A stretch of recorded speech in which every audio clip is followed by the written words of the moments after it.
News 24 টেলিভিশনের প্রতিবেদন প্রকাশের পর রংপুরের গঙ্গাচড়ার আলম বিদিতর ইউনিয়নে কুটির ঘাট এলাকায় অবশেষে একটি স্টিলের সাঁকো নির্মাণ হয়েছে। দীর্ঘদিন ধরে যোগাযোগ বিচ্ছিন্ন থাকায় ভোগান্তিতে থাকা হাজারো মানুষ এখন কিছুটা স্বস্তি পেলেও তাদের দাবি স্থানীয় কংক্রিটের সেতু নির্মাণ। রংপুরের গঙ্গাচড়া থেকে সুজন আহমেদের পাঠানো তথ্যচিত্রে ডেস্ক রিপোর্ট। অর্ধ শতাব্দীর অপেক্ষার অবসান ঘটিয়ে রংপুরের গঙ্গাচড়ার আলম বিদিতর ইউনিয়নের কুটির ঘাটে নতুন স্টিলের সাঁকো নির্মাণ করা হয়েছে। নিউজ 24 এর সংবাদ প্রচারের পরই স্থানীয় ইউনিয়ন পরিষদের উন্নয়ন সহায়তা তহবিল ও এলাকাবাসীর অর্থায়নে প্রায় ৮ লাখ টাকা ব্যয়ে নির্মিত হয় সাঁকোটি।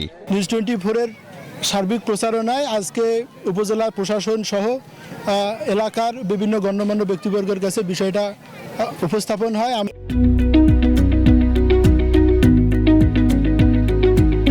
এখানে প্রায় ৩০,০০০ মানুষের যাতায়াতের ব্যবস্থা হয়েছে।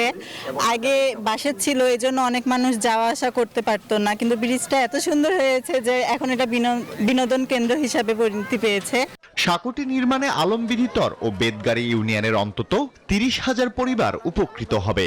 এই এলাকার আর্থসামাজিক অবস্থার উন্নয়নে এই সাঁকোটা অনেক গুরুত্বপূর্ণ ভূমিকা পালন করবে এবং ফসল উৎপাদন এবং বাজারজাতকরণে এটা সহায়ক ভূমিকা হিসেবে পালন করবে।